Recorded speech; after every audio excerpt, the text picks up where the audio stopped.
Cher frère Matmati, salam alaikum. Alaykoum salam wa rahmatullahi wa barakatuh.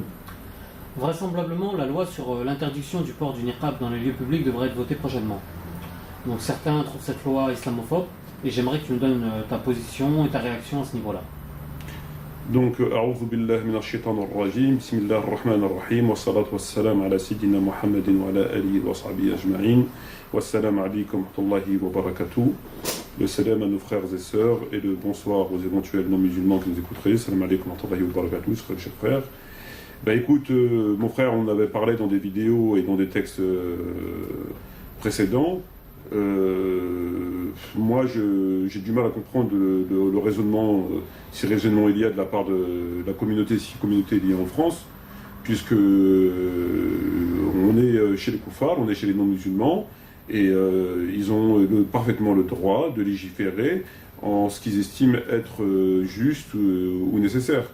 Donc ils ont estimé que le niqab était contraire à leurs valeurs, qui ne sont pas les nôtres, et ils ont fait une loi, et je vois pas où est le problème. Je veux dire, c'est comme si en Arabie Saoudite, tu reprochais au gouvernement saoudien de faire une loi contre le port de la mini-jupe. C'est exactement la même chose. Donc maintenant, moi je pense que le problème ne se situe pas au niveau de l'État français, il se situe au niveau des musulmans, qui semblent ne pas comprendre que l'islam ne s'arrête pas au hijab ou à la barbe, et que l'islam est un tout, indivisible, et que le fait de vivre déjà sur une terre mécréante, chez le kuffar, fait de la personne un apostat.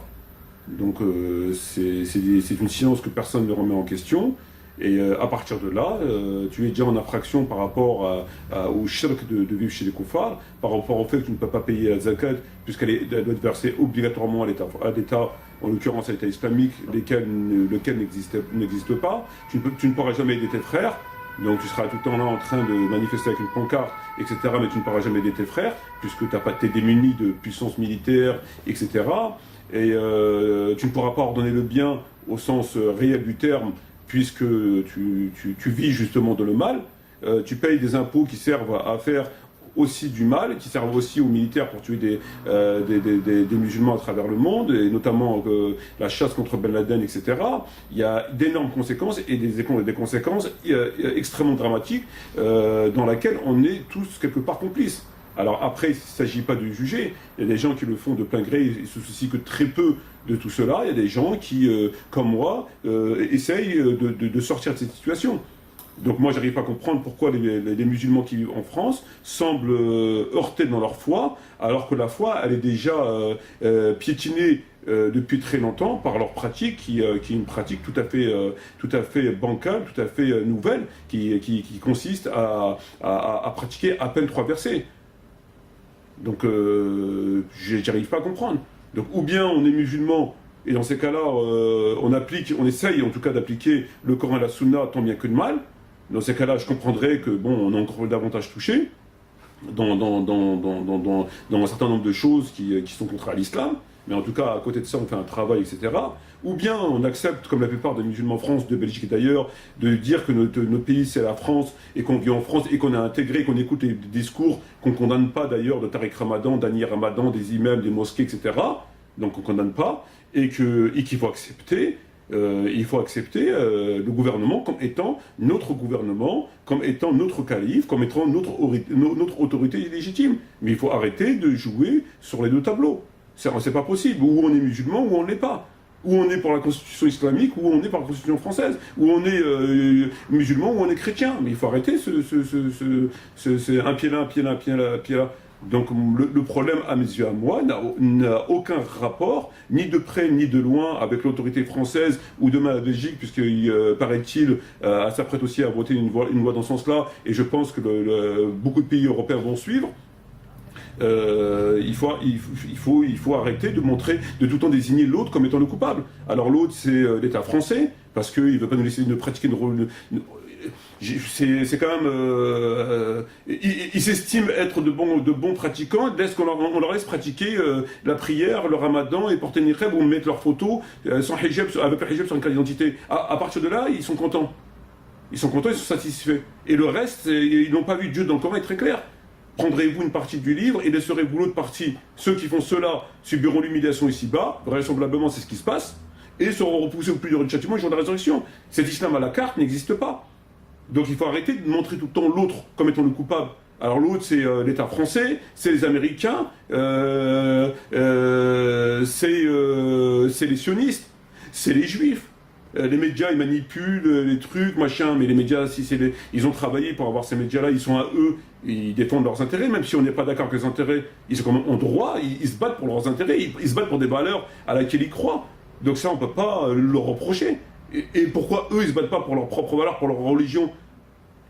Ils restent les bras croisés à rien faire, ils sont incapables de s'unir, ils sont incapables de faire, ils sont constamment en train de se critiquer, en train de s'entretuer, etc. Et puis après, ils viennent critiquer parce que ceci ou parce qu'on ne les aide pas, etc.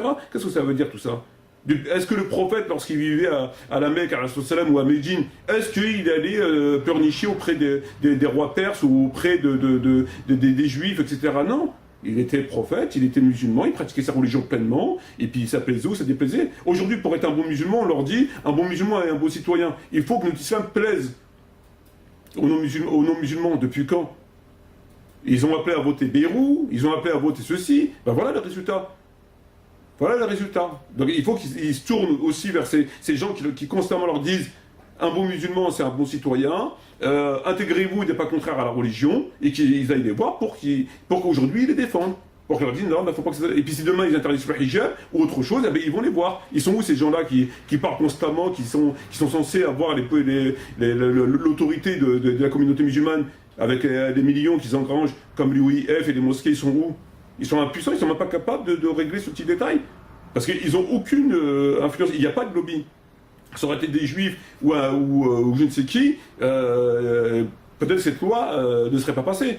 Mais comme ils sont inexistants, mis à part lorsqu'il s'agit de se critiquer mutuellement et d'insulter les autres, et de vendre leur merguez au salon du Bourget, et de dire donnez-nous de l'argent à faire des mosquées qui ne servent strictement à rien, puisqu'elles sont entre les mains des infidèles, à part ça, ils n'existent pas. Là, il n'y a personne. Au contraire, ils vont dire qu'il faut respecter la loi parce qu'un bon musulman est un bon citoyen. Donc c'est contraire à l'islam, c'est contraire à votre religion, mais respectez-la quand même. Et ils vont leur faire encore des tours de passe-passe et des tours de passe-passe. Voilà. Les responsables ne sont pas, à mes yeux, l'État français est en droit de légiférer comme il l'entend, puisque c'est un État qui n'est pas un État islamique et qui par conséquent n'est pas là pour augmenter la foi des croyants, n'est pas là pour faire voter des lois en faveur de l'islam, ce qui serait quand même assez surprenant. Voilà. Ne trouves-tu même pas cette loi islamophobe? Mais pas du tout. Absolument pas. Je veux dire que quand une sœur est mariée avec un frère et qu'elle est pleinement recouverte, et qu'elle sort en France, dans ce pays qui est la France laïque, etc., ça peut heurter des gens. Donc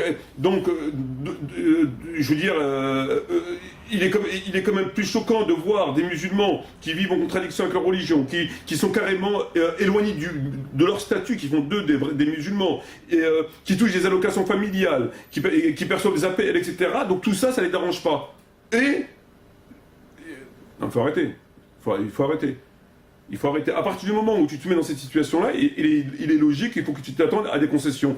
Et donc les concessions, il faut que tu les acceptes parce que tu as transgressé les bases de la religion. Donc c'est tout à fait normal que ta religion, c'est tout à fait normal. Et j'estime d'ailleurs que même que l'État français est tolérant, puisque ce que l'État français tolère aujourd'hui, le gouvernement saoudien ne le tolérerait pas. Nous-mêmes, autant que musulmans, on ne tolérerait pas. Et eux, ils le tolèrent. Donc j'estime que l'État français est bien au contraire tolérant. Bien. Mais faut-il pas appliquer tout ce qu'on peut de la religion? C'est pas, on n'a pas. On peut pas appliquer toute notre religion. Il y a deux positions à adopter. Deux positions. Tu as la position qui consiste à dire je vis en France, je prends en considération que je vis en France, je sais que je ne pratique rien de ma religion. Cependant, je m'efforce de ne pas être complice en payant des impôts en tuant nos frères à la pourchasse de Ben Laden, ne pas ordonner le bien, parce qu'on ne peut pas l'ordonner correctement, etc. Tout ça. Donc, ou bien on prend conscience de ça et on s'efforce, Dieu est témoin, Comme Dieu dans le Coran, il dit Dieu n'aime pas ceux qui ouvrent leur cœur à la mécréance. Et donc Dieu est témoin de ça. Et donc on s'efforce de sortir de cette situation, mais on sait qu'on doit faire des concessions et qu'on travaille pour sortir de cette situation, ce qui est la bonne position. Ou alors tu as la position de la grande majorité qui consiste à se dire que cet islam nous va très bien, et dans ces cas-là, il faut tout accepter. Mais il faut arrêter de faire croire qu'on est attaché à sa religion, pied et poing attaché à sa religion et sans aucune concession, et qu'on se bat pour le niqab, et à côté de ça, on fait rien. On fait tout ce qui est contraire, on paye pas la zakat, on paye des impôts qui vont tuer nos frères, etc., etc. C'est pas grave. Donc il y a deux positions à avoir, c'est ou celle-ci ou celle-là. Moi, ma position, c'est celle qui consiste à dire, je suis en France, c'est contraire à la religion, je m'efforce de sortir de cette situation-là, et j'en fais le moins possible de choses qui sont contraires à ma religion. Et donc je m'expose à des conséquences, comme tout le monde le sait. C'est ma position. Et eux, leur position, c'est de dire, non, l'islam c'est conforme à l'intégration est conforme à l'islam, on paye en France en conformité, je mange, je dors, je touche les APL, je touche les allocations familiales, je touche cela, et de l'autre côté, je me plains parce qu'on ne me laisse pas porter mon niqab. Ces deux positions qui sont... et eux, c'est cette position qui est critiquable, qui est choquante. C'est un islam à la carte. Et l'islam à la carte, on sait où mène l'islam à la carte. Il est important de rappeler, c'est très important de rappeler, quand tu vois les contradictions dans lesquelles les musulmans vivent par rapport à leur livre, par rapport à notre livre, les contradictions, il faudra quand même rappeler une chose qui est très importante, que lorsque le prophète Mohammed est décédé, que les gens qui avaient embrassé l'islam à l'époque du prophète ont apostasié. Ils avaient apostasié par le moyen qu'ils ne voulaient plus donner la zakat. Ils faisaient la prière. Lorsque ces gens sont venus, les notables de cette tribu sont venus voir Omar ibn Khattab à Médine, ils lui ont dit au calife de nous dispenser de la zakat pendant 1 ou 2 années, mais on fait la prière. Le calife leur a dit, Abu Bakr, il leur a dit, s'ils ne versent pas la zakat aux percepteurs, qu'on leur renvoie comme ils le faisaient à l'époque du prophète, je les combattrai. Et ils n'ont pas voulu, ils les ont combattus. Il les a combattus, il a envoyé 11 détachements. Et on a tué une grande partie. Après quoi, ils se sont soumis à l'autorité, comme ils l'avaient fait à l'époque du prophète. Que pour la zakat. C'est pas pour la prière, c'est pas pour le fait d'être complice d'en tuer des musulmans, c'est pas le fait d'être soumis à toutes les lois des kuffars, que pour la zakat. Que dire? Si aujourd'hui, ces gens-là seraient vivants, ils réagiraient encore plus fermement vis-à-vis des musulmans que le gouvernement lui-même français. Il ne faut pas l'oublier, ça. Il ne faut pas oublier que le prophète a dit entre autres je désavoue tous musulmans vivant chez les non-musulmans. Et d'autres hadiths et d'autres versets coraniques que les musulmans peuvent lire. Il ne faut pas l'oublier, ça. Donc je ne crois pas que si ces gens-là seraient vivants, ils prendraient les partis en venant pleurnicher avec leurs mouchoirs, en disant les pauvres, ils ne peuvent pas pratiquer correctement la religion, c'est des lois islamophobes, etc. Parce que l'État français, il est là maintenant pour voter des lois pour l'islam. Ils vont interdire le jambon, ils vont mettre des bouchées halal partout, notamment à l'Élysée. Ils vont enlever les églises, ils vont mettre des mosquées, mais il faut arrêter de prendre les gens pour des cons. Il faut arrêter cet islam bancal. Il faut prendre une position où tu es pour cet islam-là, dans ce cas-là, tu dois lutter selon tes moyens et en bonne conscience, et dans ce cas-là, c'est très bien. Ou alors, tu es pour l'islam de France, cet islam de France, dans ce cas-là, il faut la fermer. Il faut la fermer, il faut l'accepter, point à la ligne. C'est tout. S'il faut une loi, il faut la respecter. Parce que tu as accepté cet islam-là. Tu as signé. Donc, à partir de là, tu dois l'accepter. Mais il faut arrêter de jouer sur deux tableaux. L'islam, c'est pas que le port du niqab et la barbe. L'islam, c'est aussi les lois pénales, c'est aussi les lois civiles, c'est les lois commerciales, c'est les lois morales, c'est ordonner le bien, interdire le mal, etc., etc. C'est pas juste la prière et la barbe et le niqab. Et si demain il faut des lois encore plus dures, plus contraires à l'islam, ils seront contraints et forcés de s'y soumettre. Il ne faut pas oublier qu'à l'heure d'aujourd'hui, les musulmans, la plupart payent des impôts, et ces impôts servent à tuer leurs frères. Donc tu es complice de ça, que tu le veuilles ou pas. Tu es complice de ça. Quand on entend Annie Ramadan qui dit intégrez-vous, et que son frère dit intégrez-vous dans leur livre, constamment ils le disent intégrez-vous, et le côté Annie Ramadan il dit un musulman qui est soumis de plein gré à des lois non musulmanes est un idolâtre, il faudrait savoir. On leur dit intégrez-vous, intégrez-vous, intégrez-vous, et puis après on leur dit un musulman qui soumet des lois non musulmanes est un idolâtre. Et après on fait la victime parce que les gouvernements ne veulent pas nous laisser pratiquer notre religion. Il faudrait savoir.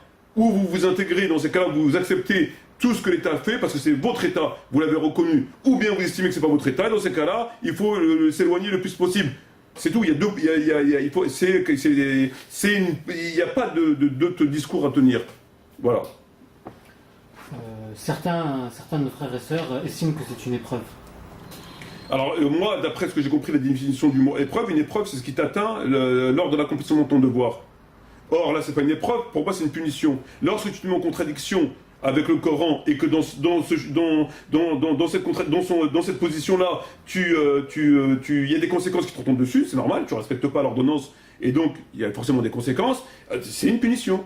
Parce que tu n'as pas respecté les prescriptions. Donc tout ce qui peut t'arriver est une punition. Une épreuve se touche lors de l'accomplissement de ton devoir. Quand tu as accompli ton devoir et qu'une chose te touche, sur le front ou ailleurs, tu es musulman, tu fais ton devoir de musulman. Donc c'est une épreuve. Mais quand tu te mets en contradiction totale avec le Coran et que c'est des conséquences tout à fait logiques, il n'y avait pas besoin de... C'était évident que l'État français va légiférer, continuera à légiférer, c'est évident. Donc pour moi, ce n'est pas une épreuve. Parce que tu n'es pas dans la position d'un musulman qui respecte l'ensemble du Coran, tant bien que de mal. Donc c'est une punition, ce n'est pas une épreuve à mes yeux. Très bien. Voilà. Je te remercie de ces éclaircissements. Et j'espère que ça servira à nos frères et à nos sœurs. Et à très bientôt, Inch'Allah. Donc moi, je suis désolé de tenir un discours assez qui peut heurter. En tout cas, c'est pas les discours les plus mielleux, les plus vrais. Donc leur passer constamment de la pommade, qui se tournent vers le UIF et vers les Tariq Ramadan, vers la Ramadan, qui viennent prendre leur défense avec leurs mains, avec leur langue, avec leurs moyens financiers pour s'opposer à cette loi. Et on verra qu'il n'y aura personne là. Là, il n'y aura personne. C'est pas le Bourget ou c'est pas... Il n'y aura plus personne. Donc je suis désolé, je me sens impliqué et ça m'affecte qu'on se trompe d'ennemi, que c'est toujours le juif, c'est toujours le sioniste, c'est toujours le mécréant, c'est toujours l'autre, c'est jamais nous. Il faut accepter cette réalité, c'est une vérité, c'est tout. Sur ce, je te remercie de ta présence, mon frère, et j'espère à bientôt. Je dis à nos frères et sœurs, shukran jazirin, wassalamu alaikum wa rahmatullahi wa barakatuh, bonsoir, et à la prochaine, Inch'Allah.